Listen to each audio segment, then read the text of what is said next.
नमस्कार बंधु मैंने आज कार्यक्रम को आपण मानक स्वागत। आज भिडटी धनुराशि व्यक्ति विशेष मानक बहुत ही खास होगापी जाऊँगी। कहीं जानी आज भिडियो आलोचना आपणकर मासिक राशिफल विषय जहाँ मे मास 2026 आपणक किपरि कटिबो एवं आपणकर नवग्रह मानकर स्थिति किपरि रही अछि एवं आपणकर जो ग्रह खराब फल प्रदान करुछंती शेष रे तांको पई प्रतिकार रहिबो। ता सहित आपणकर स्वास्थ्य शिक्षा प्रेम जीवन वैवाहिक जीवन भाग्य क्यारियर बेपार वाणिज्य विस्तार भाव में आलोचना करा जिवो। तेबे बंधु माने आउ डेरी नकरी चलंतु भिडियोटी को आरंभ करिनबा। भिडियोटी रे आगो को बढ़िबा आगरु जदि एपर्यंत मोर ही चैनल को सब्सक्राइब करि नाहंती तेबे गोटिए सब्सक्राइब करी भिडियोटी को गोटिए लाइक करि दियंतु। भक्ति और श्रद्धा मनरे कमेंट बॉक्स रे जय मां लक्ष्मी अवश्य लिखंतु। तेबे बंधु माने चलंतु जानि नबा जे नवग्रह मानकर स्थिति वर्तमान किपरि रही अछि। देखंतु राशि चक्रर नवम राशिटी हेउछि धनु राशि। तो धनु राशिर स्वामी हेले देवगुरु बृहस्पति जे कि सप्तम स्थान रे केंद्र रे अवस्थान करिसंती। सूर्य और बुध पंचम रे अवस्थान करिसंती। शनि एवं मंगल चतुर्थ घरे अछंती। राहु तृतीय घरे अवस्थान करिसंती। शुक्र षष्ठ घरे अछंती। केतु आपणकर नवम घरे अवस्थान करिसंती। तेबे बंधु माने जदि स्वास्थ्य विषय रे आलोचना करिबा तो प्रथम घर को कुंडलीर स्वास्थ्यर घर बोली माना जाइथाय। तो प्रथम घरर अधिपति गुरु बृहस्पति सप्तम घरे रहीकि सप्तम दृष्टि रे प्रथम घर को देखुछंती। तो मंगल पंचम घर को आसीबे आउ स्वास्थ्य आपणकर ठीक अछि। जहा समस्या पूर्वरु रहिथिला ताहा मध्य समाधान हेबा पई जाउछि। किंतु आपणकर जेहेतु शनि 7.5 चालू अछि ताहेले जदि आपणकर जन्म जातक शनि खराब स्थिति रे थिबे तेबे निश्चिंत रूप से आपणको थकापण लागिबो गुड़ दरज लागिबो पाद गुड़ दरज लागिबो आपणकर आखि जलापोड़ा हेबो। एही सब आपणकर देखा देई पारे। आपणकर स्ट्रेस बढ़ी पारे मुंड व्यथा भली समस्या होई पारे। एमिति जदि हेउछि ताहेले आपण जानि नियंतु जे आपणकर जन्म जातक शनि खराब रे अछंती न हेले आपणको सेमिति किछि बड़ समस्या देखिबा पई मिलिबो नाही। तेबे बंधु माने वर्तमान आसंतु जानि नबा जे विद्यार्थी मानक पई किपरि रहिबो एही मई मास। देखंतु शिक्षा क्षेत्रर घर हेउछि पंचम घर। पंचम घरर अधिपति मंगल चतुर्थ घरे अवस्थान करिसंती। पंचम घर को आसीबे 11 मे को। ता माने पंचम घरर स्वामी पंचम घर को आसीबे। सूर्य पंचम घरे उच्चस्थ होइकी अछंती। 14 मे पर्यंत आपणकर पाठ पढ़ा को नेकी सर्वश्रेष्ठ मध्य रही। जहाँ करने चाहूँगी ताहा फॉर्म फिलअप हो कोचिंग सेंटर रे जॉइन हो किछि भी जदि गवर्नमेंट एग्जाम रही जहाँ आपड़ देउछंती तेबे सेथिरे बेटर फल आपन को देखिबा पई मिलिबो। बहुत भल फल रही। आपण आग को बढ़ंतु निजर लक्ष्य स्थान निर्धारित करंतु निज लक्ष्य रे पहुँचीबा पई चेष्टा करंतु पाठ पढ़ारे मन दियंतु देखिबा आपणकर पाठ पढ़ारे निश्चिंत उन्नति रहिबो। तेबे बंधु माने वर्तमान आसंतु जानि नबा आपणकर प्रेम जीवन विषय रे। प्रेम जीवन एहा आपणकर किपरि रहिबो। देखंतु प्रेम जीवनर घर हेउछि पंचम घर।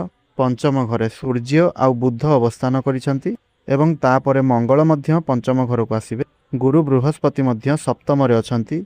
बृहस्पतिंक ठारु एकादश रे मंगल रहिबे। ता माने आपणकर जीवन साथींक द्वारा आपणको किछि फायदा मध्य हेबो। जे कोनोसी उपदेश आपणकर जीवन साथी देउछंती ताहाको आपण ग्रहण करि नियंतु आपणको भल फल देखिबे प्रदान हेबो। जीवन साथी आपणकर कथा बुझिबे। आपणकर लव लाइफ आपणक पई बहुत भल रहिछि किंतु तांको मध्य रे सामान्य राग अग्रेशन डोमिनेटिव नेचर रहिबा कारणरु आपणक मध्य रे मध्य सामान्य जिद्दी रहिबा कारणरु शनि प्रथम घर को देखुछंती। तेणु आपणकर प्रेम जीवन 80% बहुत भल अछि।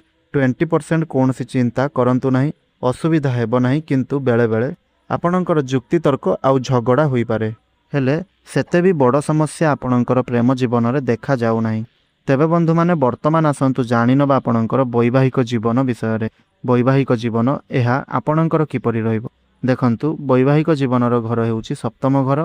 सप्तम घरर अधिपति बुध पंचम घरे अछंती। षष्ठ घर को चली जिवे 15 मे को। तेणु 15 मे परे आपणको आपणकर वैवाहिक जीवन उपरे ध्यान देवार अछि। काहेकि ना सप्तम घरर अधिपति षष्ठ घर को जिबे माने रोगर ऋणर शत्रुर घर को जिबे माने टिके मिस अंडरस्टैंडिंग दुई जनक भितर देखा दउछि। जीवन साथींकर हेल्थ इश्यू मध्य देखा दउछि। ତାଙ୍କର ନିଦରେ ଡିଷ୍ଟର୍ବ ମଧ୍ୟ ହୋଇପାରେ, ଷ୍ଟ୍ରେସ୍ ବଢ଼ିପାରେ, ମୁଣ୍ଡ ବ୍ୟଥା ହୋଇପାରେ, ଗୋଡ଼ ପେନ୍ ହୋଇପାରେ। ଏହିଭଳି ସମସ୍ୟା ଗୁଡ଼ିକ ସବୁ ଦେଖା ଦେଇପାରେ। ଯଦି ଏହିସବୁ ହେଉଅଛି ତାହେଲେ ଆପଣଙ୍କର ବୈବାହିକ ଜୀବନ ଖରାପ ଦେଖାଦେଉଛି। ଯୁକ୍ତିତର୍କ ଝଗଡ଼ା ଝାଣ୍ଟି ହୋଇପାରେ। ତେଣୁ ନିଜର ସମୟକୁ ନିର୍ଦ୍ଧାରିତ କରିକି ହିଁ ଦୁଇ ଜଣଙ୍କ ଭିତରେ ଭଲ ସମ୍ପର୍କ ସୃଷ୍ଟି କରାନ୍ତୁ।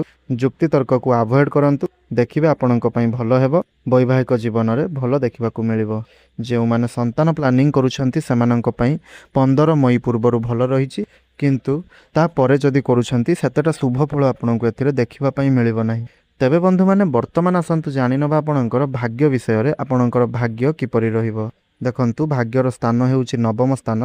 ନବମ ସ୍ଥାନରେ କେତୁ ଅବସ୍ଥାନ କରିଛନ୍ତି। ନବମ ସ୍ଥାନର ଅଧିପତି ସୂର୍ଯ୍ୟ ପଞ୍ଚମ ସ୍ଥାନରେ ଉଚ୍ଚସ୍ଥ ହୋଇକି ଅଛନ୍ତି। ତ ଏଠାରେ ଭାବାତ୍ମକ ଯୁଗ ବନୁଛି। ଯେତେବେଳେ ସୂର୍ଯ୍ୟ ଷଷ୍ଠ ଘରକୁ ପ୍ରବେଶ କରିବେ, ସୂର୍ଯ୍ୟ ଷଷ୍ଠ ଘରେ ଏହା ଭଲ ବୋଲି ମାନାଯାଏ। ତେଣୁ ଏହି ମାସରେ ଭାଗ୍ୟକୁ ନେଇକି ପୁରା ସପୋର୍ଟ ରହିବ, ଖାସ୍ କରିକି 15 ମଇ ପୂର୍ବରୁ।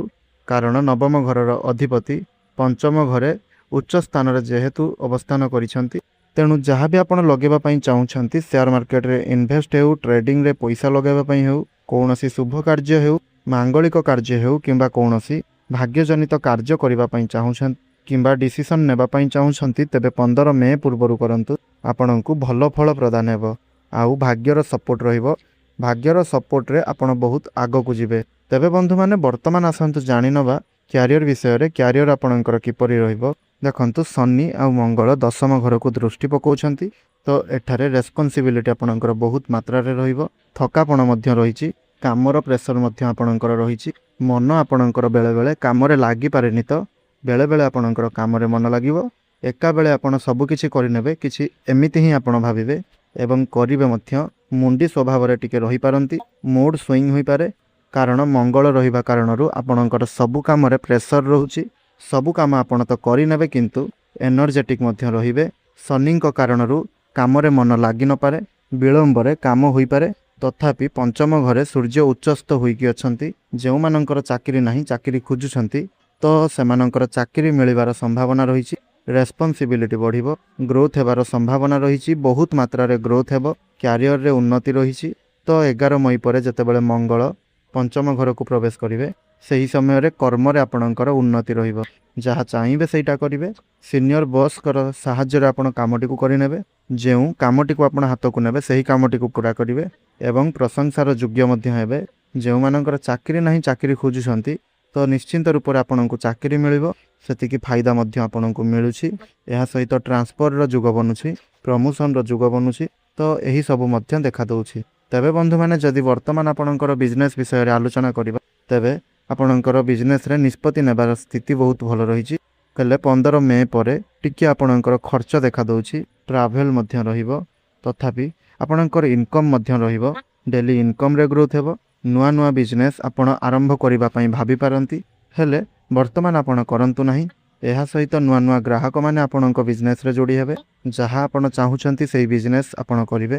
ଆପଣ ଯଦି ବିଜନେସ୍ ଷ୍ଟାର୍ଟ କରିବା ପାଇଁ ଚାହୁଁଛନ୍ତି, ବିଜନେସ୍ରେ ଡିଲ୍ କରିବା ପାଇଁ ଚାହୁଁଛନ୍ତି, କିମ୍ବା କୋଚିଂ ଜଏନ୍ କରିବା ପାଇଁ ଆପଣ ଚାହୁଁଛନ୍ତି, କିମ୍ବା ଆପଣ କୌଣସି ସପ୍ରେ କାମ କରୁଛନ୍ତି, କୌଣସି ସପ୍ ଖୋଲିବା ପାଇଁ ଚାହୁଁଛନ୍ତି, କିମ୍ବା ଯଦି ଆପଣଙ୍କର ସପ୍ ଅଛି, ତାହେଲେ ଆପଣଙ୍କର ନିଶ୍ଚିନ୍ତ ରୂପରେ ସେଥିରେ ଭଲ ହେବ ଏବଂ ବିଜନେସ୍ରେ ଉନ୍ନତି ରହିବ। ତେବେ ବନ୍ଧୁମାନେ, ଏହା ତ ଥିଲା ଗ୍ରହମାନଙ୍କର ସ୍ଥିତି। ଏହିଭଳି ଫଳଗୁଡ଼ିକ ଆପଣଙ୍କୁ ପ୍ରଦାନ ହେଲା। ଯଦି ଉପାୟ ସ୍ୱରୂପ ଆଲୋଚନା କରିବା, ଗୁରୁ ବୃହସ୍ପତିଙ୍କର ବୀଜ ମନ୍ତ୍ର ପାଠ କରନ୍ତୁ, ହନୁମାନ ଚାଳିଶା ପାଠ କରନ୍ତୁ ଏବଂ ବିଷ୍ଣୁ ସହସ୍ର ନାମ ପାଠ କରନ୍ତୁ। ଏହା ସହିତ ସୂର୍ଯ୍ୟନାରାୟଣଙ୍କୁ ଜଳ ଅର୍ପଣ କରନ୍ତୁ। ଦେଖିବେ ଯାହା ବି କିଛି ଅସୁବିଧା ହେଉଥିଲା ତାହା ସବୁ ଧୀରେ ଧୀରେ ଆପଣଙ୍କର ସମାଧାନ ହୋଇଯିବ। ତେବେ ବନ୍ଧୁମାନେ, ଆଶା କରୁଛି ଭିଡ଼ିଓଟି ଆପଣଙ୍କୁ ନିଶ୍ଚିନ୍ତ ରୂପରେ ଭଲ ଲାଗିଛି। ଯଦି ଭଲ ଲାଗିଛି ଏପର୍ଯ୍ୟନ୍ତ ମୋର ଏହି ଚ୍ୟାନେଲଟିକୁ ସବସ୍କ୍ରାଇବ୍ କରିନାହାନ୍ତି, ତେବେ ଗୋଟିଏ ସବସ୍କ୍ରାଇବ୍ କରି ଭିଡ଼ିଓଟିକୁ ଗୋଟିଏ ଲାଇକ୍ କରିଦିଅନ୍ତୁ। ଧନ୍ୟବାଦ।